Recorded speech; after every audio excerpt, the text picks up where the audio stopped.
students, welcome to my YouTube channel Educational Endeavors. In this video, we are going to start class 12 Math chapter 5 Continuity and Differentiability. By starting this chapter, we are going to enter a new world of maths, that is calculus. Calculus is a very interesting branch of mathematics which mainly deals with differentiation and integration, which is a very important characteristic of a function. In this chapter, we will discuss only differentiation. So let's see what is differentiation.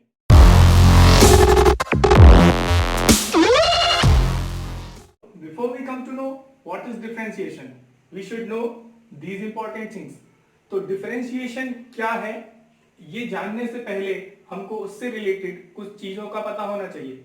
Differentiation जो है आप किसी भी एक function का करते हैं at any point, तो उससे पहले आपको जानना होगा कि फंक्शन क्या होता है, जो आप फर्स्ट चैप्टर में क्लियर कर चुके हैं और इसको आप 11th क्लास में भी पढ़ चुके हैं. अगर आप फंक्शन जान जाते क्या है, उसके बाद आपको जानना है what is limit of a function. When we know what is limit of function, then we discuss continuity of function, then after differentiability of function, मतलब फंक्शन डिफरेंशिएबल है कि नहीं, और अगर फंक्शन डिफरेंशिएबल है तो फिर हम उसका डिफरेंशिएशन करते हैं. तो before knowing differentiation we should discuss these 4 points. Let's know what a function is. Here I have written some example of functions. Like first, this is a polynomial function, this is a trigonometric function, logarithmic function, exponential function, reciprocal function, modulus function, this is our signum function, and this is a piecewise function. हम लोग पहले ही जान चुके हैं कि function क्या होता है in our previous chapter and also in class 11. तो फंक्शन एक्चुअल में होता क्या है, फंक्शन एक्चुअल में दो क्वांटिटी के बीच में रिलेशन होता है. फॉर एग्जांपल, मैं आपको एक एग्जांपल समझाता हूं कि suppose we are going to Agra, हम आगरा जा रहे हैं, एक कांस्टेंट स्पीड से जा रहे हैं, ठीक है. या मान लीजिए हम आगरा से आगे भी जा सकते हैं, ठीक है, हम एक कांस्टेंट स्पीड से जा रहे हैं, ठीक है ना. लेट्स 60 किलोमीटर पर आवर, हमारी स्पीड क्या है 60 किलोमीटर पर आवर. तो distance travelled by us will be equal to speed into time. अब टाइम जैसे जैसे बढ़ेगा वैसे ही वैसे आप ज्यादा डिस्टेंस कवर कर सकते हैं. जैसे मान लीजिए आप अगर 2 घंटे के लिए चले तो आपने डिस्टेंस कवर की 120, यानी कि for t equal to d will be 120. Okay, same इसी तरह अगर टाइम जो है आप कम कर देंगे, t इक्वल 1 कर देंगे, तो डिस्टेंस हो जाएगा 60 किलोमीटर. यानी कि जैसे जैसे आप t को बदल रहे हैं डिस्टेंस भी बदल रहा है. तो हम यहाँ कह सकते हैं कि यहाँ पर दो क्वांटिटी d और t आपस में रिलेट कर रहे हैं and they will making a function. तो ये एक फंक्शन होता है. इसी तरह यहाँ पर अगर आप x चेंज करेंगे तो x की जगह 1 रखेंगे तो फंक्शन की वैल्यू होगी 3, यानी कि ये है t की जगह और ये है d की जगह, ठीक है ना. ऐसे ही इसमें आप जब x की जगह कुछ रखेंगे तो फंक्शन आपको कोई दूसरी वैल्यू देगा. यहाँ पर x की जगह वैल्यू पुट करेंगे तो fx कोई एक और वैल्यू देगा, ठीक है ना. यानी कि हम x की जगह कोई वैल्यू रखते हैं, हमें वापस से एक वैल्यू मिलती है. यानी कि दो चीजें हैं, एक x और एक fx. कभी कभी हम लोग fx की जगह y लिख लेते हैं, y इक्वल x प्लस 2. तो ये भी एक फंक्शन है जिसमें दो चीजें आपस में रिलेट कर रही हैं, x और y, ठीक है ना.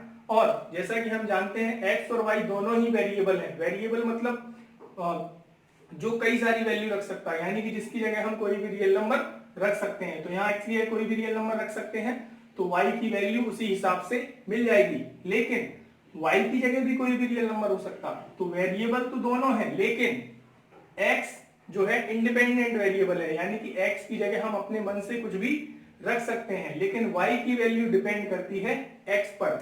इसीलिए इसको हम कहेंगे इंडिपेंडेंट वेरिएबल.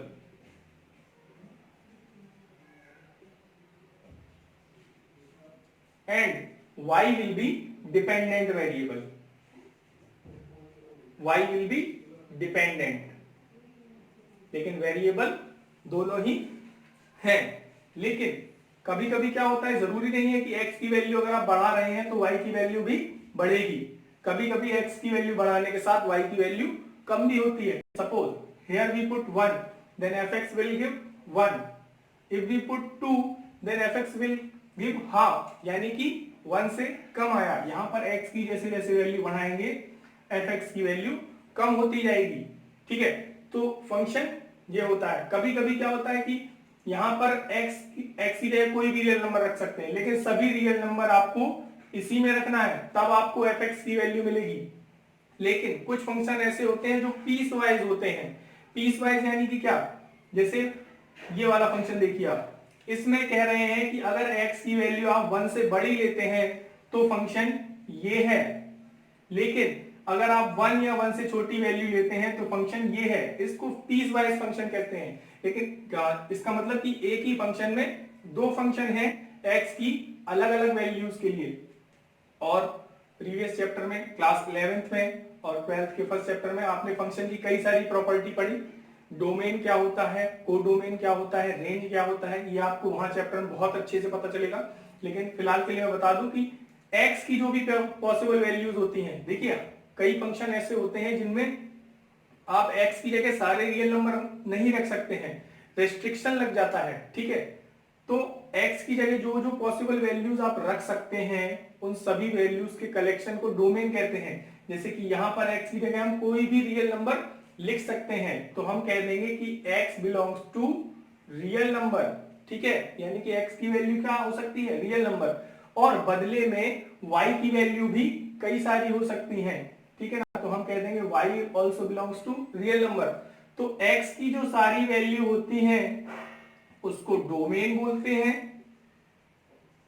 और y की जो सारी पॉसिबल वैल्यूज होती हैं उसको रेंज बोलते हैं। ठीक है, अभी आप ये दोनों चीजें समझ लीजिए, और अच्छे से फंक्शन को समझना है तो फर्स्ट चैप्टर को आप दोबारा से अच्छे से क्लियर कीजिए।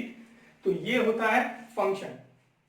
Let's see what is limit of a function. ठीक है, तो लिमिट ऑफ अ फंक्शन क्या होता है, देखिए जैसा कि मैंने बताया कि x के लिए कई सारी वैल्यूज होती हैं। आप x के लिए कोई भी वैल्यू रखेंगे तो फंक्शन आपको एक वैल्यू देगा, यानी कि हमें y की भी एक वैल्यू मिलेगी। ठीक है, तो किसी भी एक पॉइंट पर, जैसे सपोज हमने यहाँ पर 2 रखा, तो 2 रखने पर y की वैल्यू 4 आ जाएगी। ठीक है, इसी तरह कोई भी नंबर, तो अगर हम कोई भी एक नंबर लेते हैं, सपोज वी आर टेकिंग 3, तो 3 लेने पर जो फंक्शन है उसकी लिमिटेड वैल्यू क्या है। जैसे कि यहाँ पर 3 रखने पे 5 आएगा, हमें मालूम है, यहाँ पर तो हमें दिख रहा है। तो क्या इस फंक्शन की 3 पर वैल्यू की लिमिट 5 ही है, क्या 5 से कम ज्यादा तो नहीं है, क्या लिमिटेड वैल्यू इसकी 5 ही है कि नहीं, तो ये हमें जानना है। तो ये जानने के लिए हम क्या करेंगे कि फंक्शन में 3 नहीं रखेंगे, 3 के पास की वैल्यू लेंगे और उस वैल्यू को लेकर के 3 के पास रखते जाएंगे। ठीक है ना, उस वैल्यू को बढ़ाते बढ़ाते 3 के पास ले जाएंगे। जैसे कि मैं पहले यहां पर x की जगह 3 के पास क्या आता है भाई, अगर मैं नंबर लाइन देखूं, यहां पर मैं नंबर लाइन बनाता हूं, यहां पर मैंने बनाई number line 0 1 2 and this is 3। तो 3 के पास वाला नंबर कौन सा है, यहां पर 2.9। लेकिन अब आप कहेंगे कि 3 के पास वाला नंबर तो ये भी है, तो यानी कि 3 के पास दो नंबर है, एक उसकी लेफ्ट साइड में है, एक उसकी राइट साइड में है। तो अब दो कंडीशन हो गई, हमको दोनों साइड के नंबर लेने पड़ेंगे। यानी कि पहले मुझे लेना पड़ेगा 2.9 और फिर मुझे लेना पड़ेगा 3.1। ये राइट साइड में 3 का क्लोजर नंबर है और ये लेफ्ट साइड में 3 का क्लोजर नंबर है। तो 2.9 पर हम y की वैल्यू चेक करेंगे, तो यहां पर y क्या आ जाएगा, 2.9 यहां रखेंगे तो 4.9 आ जाएगा। अब मैंने क्या कहा था, x की वैल्यू क्या करेंगे आप 3 के पास लेंगे, ठीक है ना, और फिर उस वैल्यू को बढ़ाते बढ़ाते 3 तक ले जाएंगे। यानी कि अगर मैं और क्लोज ले जाऊं तो 2.99 हो जाएगा, यानी कि y इक्वल 4.99 हो गया। और ज्यादा पास जाना चाहूंगा तो 2.99999। देखिए बिल्कुल 3 के बाजू वाला नंबर कौन सा है हम नहीं बता सकते हैं, ठीक है ना। अगर आप कहेंगे ये नंबर है तो मैं उससे और आगे वाला नंबर बता दूंगा, लेकिन हम कुछ हद तक 3 के पास जाने की कोशिश कर सकते हैं। तो यहां पर y क्या आ जाएगा 4.999999, यानी कि हम क्या देख रहे हैं, लेफ्ट साइड से जैसे जैसे हम 3 के क्लोजर जाते जा रहे हैं, जो y की वैल्यू है वो 5 के क्लोजर जाती जा रही है, ठीक है ना। ये 5 के पास है, लेकिन उससे भी ज्यादा पास ये है, उससे भी ज्यादा पास ये है। तो हमने क्या कहा, when x tends to 3, x किसकी तरफ जा रहा है 3, इस एरो का मतलब होता है tends to, इसको क्या बोलते हैं tends to, यानी कि x 3 के पास जा रहा है तो y किसके पास जा रहा है 5 के पास, ठीक है ना। ठीक है, बात समझ में आ गई। अच्छा, यहां से तो हमने समझ लिया कि अगर 3 के पास जाएंगे तो वैल्यू लिमिटेड 5 ही है, लेकिन वो लेफ्ट साइड से, राइट साइड से देखना पड़ेगा। यहाँ पे y की वैल्यू कितनी आ जाएगी अगर 3.1 रखेंगे तो 5.1। चलिए और थोड़ा सा करीब है राइट साइड से, तो 3.1 से और छोटा नंबर कौन सा होगा 3.01, तो y क्या आ गया 5.01। और पास आएंगे 0001, तो y और पास आ गया 5.0001। तो क्या लगता है जैसे जैसे पास आ रहे हैं, ये 5 के पास है या ये उससे भी ज्यादा पास ये है, और ऐसे ही 5 के पास ही आते जा रहे हैं। यानी कि when x tends to 3, मतलब x जब फिर से 3 के करीब जा रहा है तो y किसके करीब जा रहा है 5 के।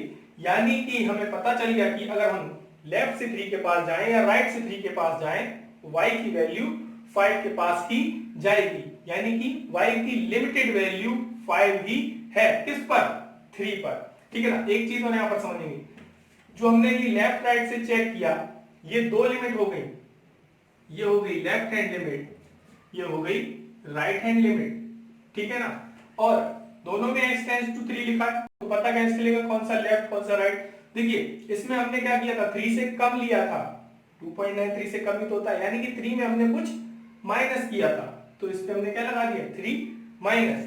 यहां पर हमने क्या किया था 3 से ज्यादा लिया था, यानी कि 3 में हमने कुछ प्लस किया था, तो ये हो गया 3 प्लस, ठीक है ना। तो जब दोनों वैल्यू एक ही नंबर के पास जाएं जो y की है, तो हम कह देंगे कि लिमिट एग्जिस्ट कर रही है। इसको लिखते कैसे हैं, ऐसे लिमिट, इसको लिखने का तरीका, limit x tends to 3 of fx,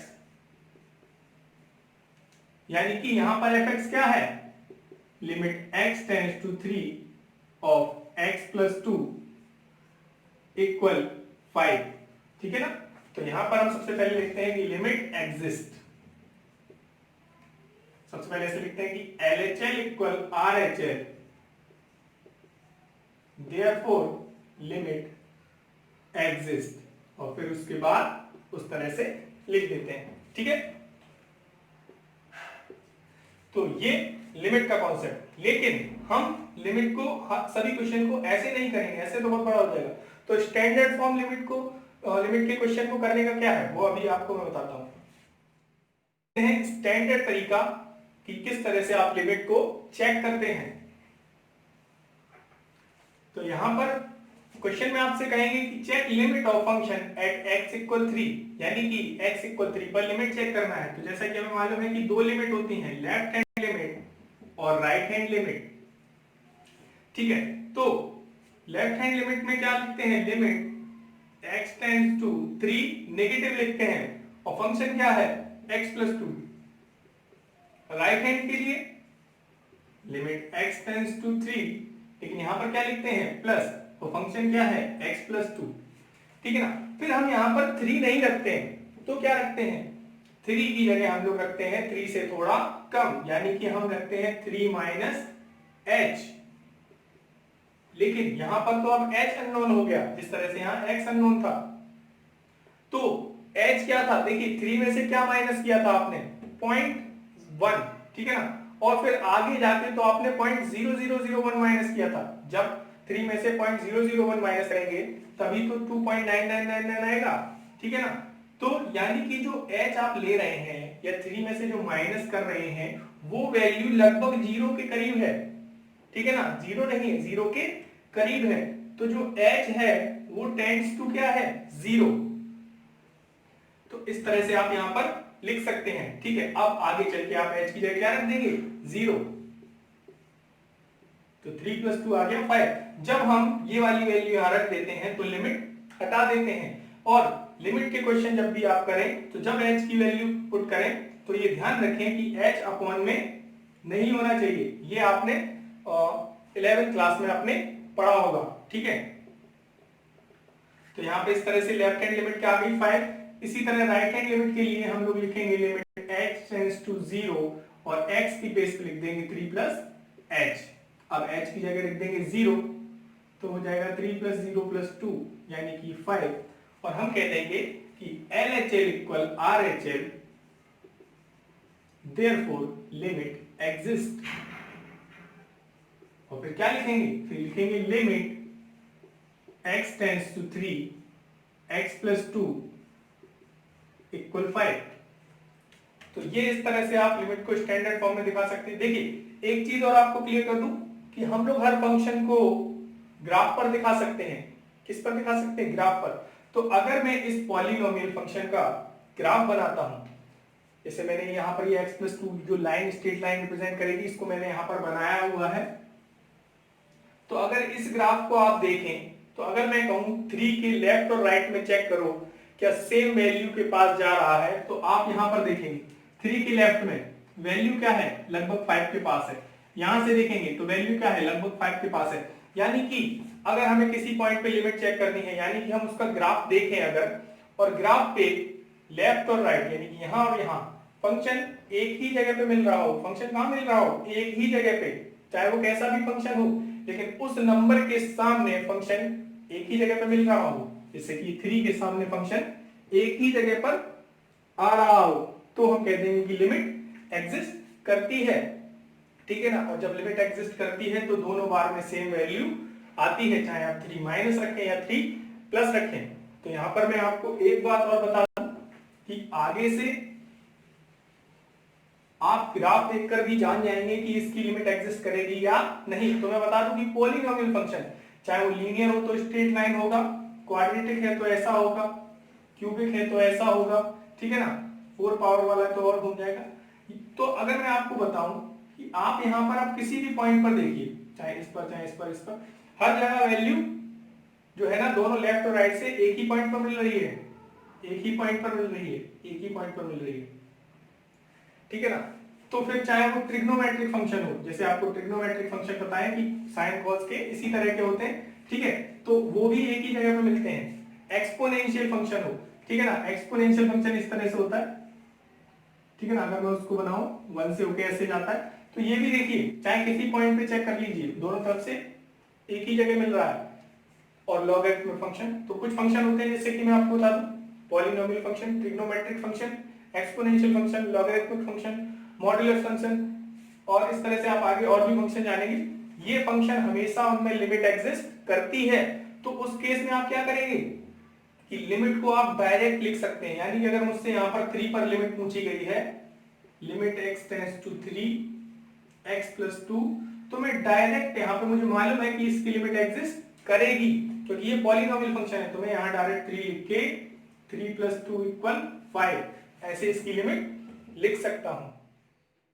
तो इस तरह हम लोग किसी भी फंक्शन की लिमिट बिना LHL RHL करे भी पता कर सकते हैं, अगर हमें ये जानते हैं हम कि उस फंक्शन की लिमिट एग्जिस्ट करेगी ही करेगी। तो इस तरह आप कहेंगे कि हर एक फंक्शन, मुझे तो इसी तरह लगता है कि वो हर एक पॉइंट पर एक ही जगह मिल रहा है आके, कहीं अलग अलग नहीं जा रहा है। तो क्या हर एक फंक्शन में हम लोग ऐसे ही लिमिट फाइंड कर सकते हैं? तो नहीं। यहाँ पर मैं आपको एक एग्जांपल देता हूं जिसमें आपको पता चल जाएगा कि उस पॉइंट पर फंक्शन एक ही जगह नहीं मिल रहा है। जैसे कि मैं एक एग्जांपल इसी को थोड़ा अलग से कर देता हूं, इसको मैं थोड़ा, जैसे मैंने इस फंक्शन को थोड़ा चेंज कर दिया कि x + 2 तो है, लेकिन जब x 3 से छोटा है तब के लिए, और जब x 3 या 3 से बड़ा है तो फंक्शन x + 1 है। यानी कि इस सिंपल फंक्शन को मैंने पीस वाइज फंक्शन बना दिया। अब आपसे कह रहे हैं कि चेक लिमिट एट x = 3 पर लिमिट चेक करिए। तो पहले तो आप इस पीस वाइज फंक्शन को देख के ही समझ जाएंगे कि 3 पर लिमिट चेक करना है, यानी कि 3 से जब छोटा नंबर लेंगे यानी कि 2.9, तो हमें ये फंक्शन लेना पड़ेगा 3 से बड़ा नंबर 3.1, तो 3 से ग्रेटर, यानी कि ये फंक्शन लेना पड़ेगा, यानी कि लेफ्ट राइट दोनों में ही फंक्शन अलग है। तो हो सकता है कि फंक्शन एक ही पॉइंट पर ना मिले, ये कंडीशन है, लेकिन ऐसा हमेशा जरूरी नहीं है। तो हम चेक करते हैं, ठीक है। तो यहां पर मैंने चेक किया LHL, यानी कि limit x tends to 3 negative. अब 3 नेगेटिव मतलब 3 से कम, तो कौन सा फंक्शन लिखूंगा, ये या ये वाला, क्योंकि 3 से कम ये है। और यहाँ पर मैं डायरेक्ट 3 रख दूंगा, तो 3 + 2 इक्वल क्या आ गया 5। अब RHL चेक करते हैं, ठीक है ना। RHL यानी कि limit x tends to 3 positive, 3 positive यानी कि 3 से बड़ा, तो 3 से बड़ा यानी कि x + 1, और यहाँ पे मैं 3 डायरेक्ट रख सकता हूँ। 3 + 1 इक्वल क्या आ गया 4 आ गया। क्या देखा आपने, LHL is not equal to RHL, तो लिमिट डज नॉट एग्जिस्ट, ठीक है ना। अब मैं आपको ग्राफिकली भी समझा देता हूं कि जब केवल x + 2 था, x के सभी रियल नंबर्स के लिए x की जगह, तो फंक्शन सीधा जा रहा था। लेकिन अब x जब लेस देन 3 है, यानी कि 3 से कम, तब तक फंक्शन x + 2 है, यानी कि x + 2 ऐसा जाएगा, लेकिन 3 के सामने तक, 3 पर नहीं, 3 से जस्ट पहले तक। अब 3 से जस्ट पहले वाला पॉइंट तो हमें पता नहीं है, इसलिए हमने यहाँ पे क्या बना दिया, होल। 3 से जस्ट पहले कौन सा नंबर है आपको पता है, नहीं पता है, इसीलिए हमने क्या बना दिया, होल, कि ये फंक्शन जा तो रहा है लेकिन 3 से पहले तक। और 3 पर वैल्यू क्या है, फॉर x = 3, वैल्यू हो जाएगी 3 + 1 यानी कि 4, तो 3 पर वैल्यू आ जाएगी ये, और फंक्शन आगे जाएगा इस तरह से। तो अब मैं अगर पूछूं कि 3 पर फंक्शन एक जगह मिल रहा है, नहीं, 3 पर लेफ्ट से यहां जा रहा है और राइट से यहां आ रहा है, तो अलग अलग पॉइंट पर, पॉइंट में क्या हो गया, गैप हो गया, तो लिमिट एग्जिस्ट नहीं कर रही है, ठीक है। आपको बात समझ में आ गई। तो लेकिन अब आप कहेंगे क्या हर बार जब फंक्शन पीस वाइज होगा तो लिमिट एग्जिस्ट नहीं करेगी, ऐसा जरूरी नहीं है। कभी कभी पीस वाइज होते हुए भी लिमिट एग्जिस्ट कर जाती है। जैसे कि मैं इसी फंक्शन को थोड़ा और मॉडिफाई कर देता हूं कि for x less than 2, x + 2 and for x is greater equal to limit function is 2x। तो अब x = 2 पर, यानी कि पॉइंट 2 पर आपको लिमिट चेक करनी है। आपने कहा 2 पर, 2 के लेफ्ट यानी कि 2 से कम अलग फंक्शन है, 2 से ज्यादा अलग फंक्शन है।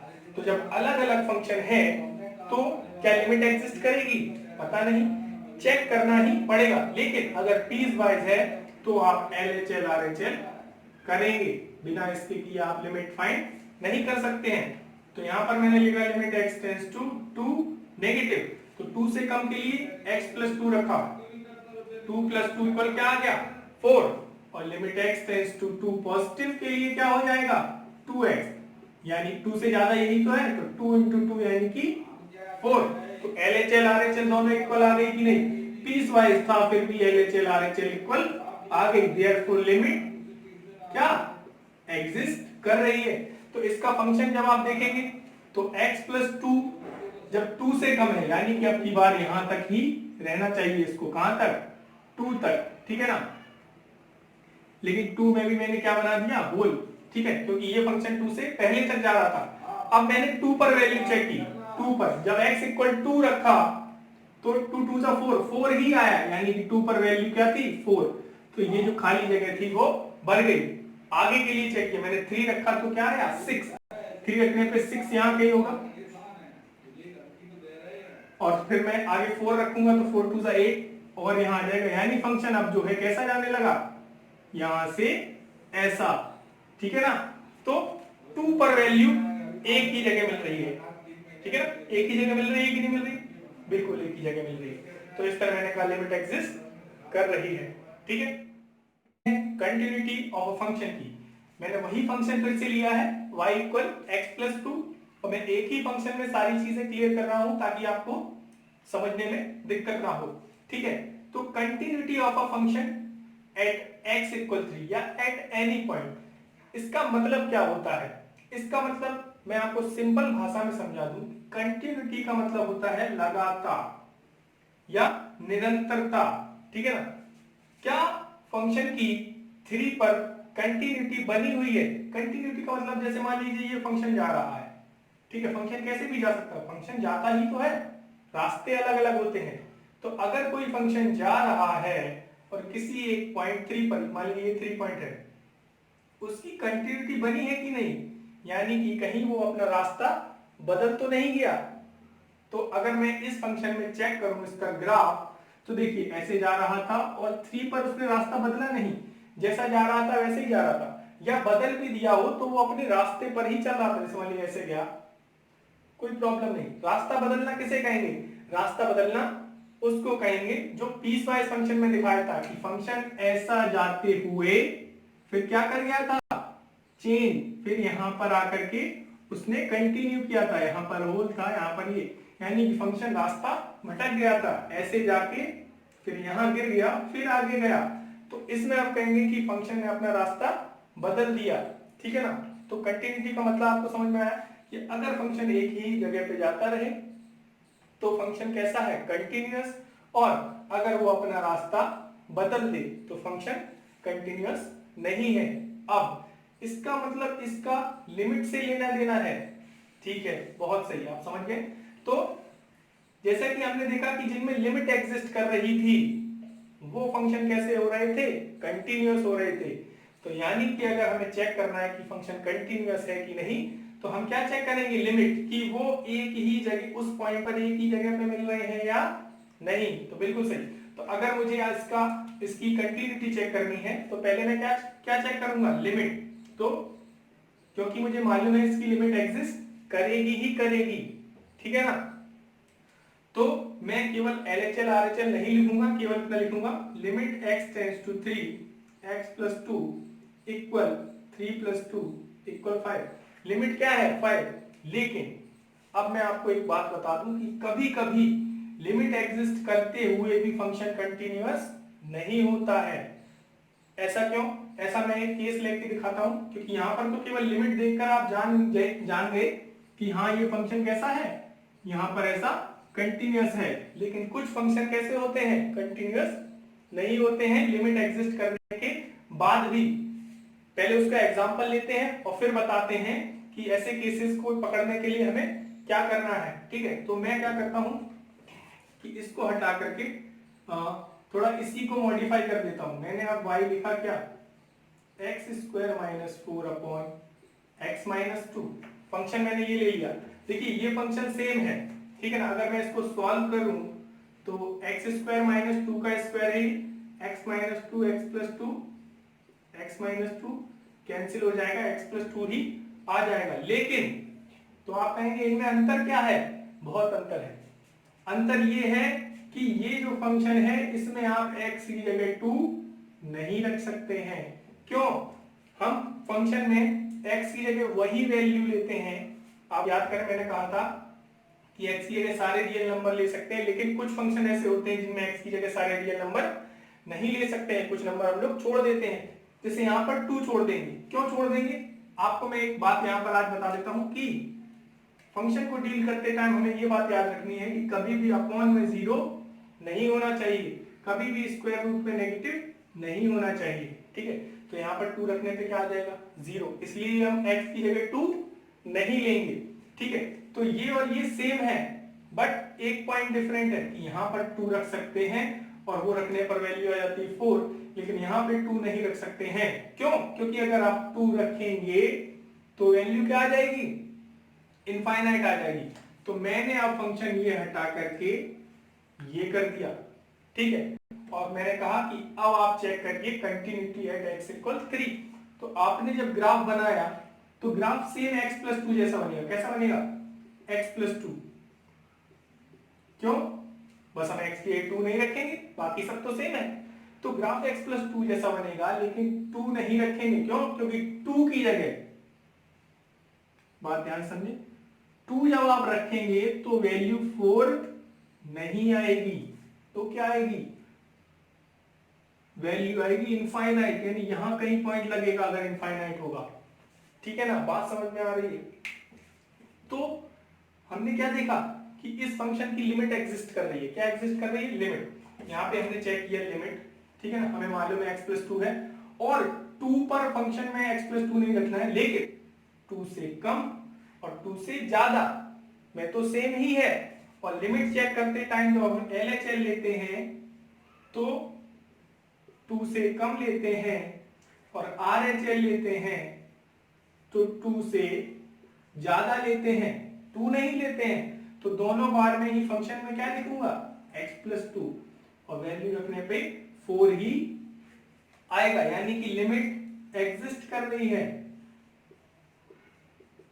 ठीक है, लेकिन क्या चीज अलग है, वहां पर फंक्शन में जो x इक्वल 2 था, वैल्यू एट 2 भी सेम थी। यानी कि उस फंक्शन में अगर आप ध्यान करें तो जब आप x की जगह 2 रखेंगे तो y कितना आ रहा था, 4, ठीक है ना। लेकिन यहां पे जब आप 2 रखेंगे तो वैल्यू कितनी आएगी, तो आप यहां पर एक चीज लिखेंगे कि x इक्वल 2 जब आप रखेंगे तो y क्या हो जाएगा, इनफाइनाइट, ठीक है ना। तो यानी कि f2 इक्वल इनफाइनाइट, ठीक है, बात समझ में आ रही है। इसी तरह से तो लिखते हैं। तो हमें क्या समझ में आया कि LHL और RHL तो इक्वल है, बट F2 यानी कि जिस पॉइंट पर हम लोग कंटिन्यूटी चेक कर रहे हैं वो पॉइंट पर वैल्यू सेम नहीं है, इसलिए क्या कहेंगे, फंक्शन इज नॉट कंटिन्यूअस। क्यों भाई कंटिन्यूअस क्यों नहीं है, क्योंकि एक पॉइंट पर तो आ रहे हैं, लेकिन इस पॉइंट से इस पॉइंट पर जाने में बीच में गड्ढा मिल गया और कंटिन्यूटी डिस्ट्रॉय हो गई, कंटिन्यूटी नहीं रही, ठीक है ना। कंटिन्यूटी के लिए सेम लाइन जानी चाहिए, बिल्कुल एकदम सीधा, कोई भी बीच में गैप नहीं होना चाहिए, कोई भी बदलाव नहीं होना चाहिए, ठीक है ना। चाहे भले ही ऐसे हो जाए वो कोई दिक्कत नहीं है, लेकिन गैप बीच में नहीं होना चाहिए। तो कंटिन्यूटी के लिए आपको क्या समझ में आया कि लिमिट चेक कीजिए, ठीक है ना, लिमिट एग्जिस्ट करनी चाहिए उस पॉइंट पर और उस पॉइंट पर वैल्यू भी वही होनी चाहिए लिमिट के बराबर, ठीक है ना।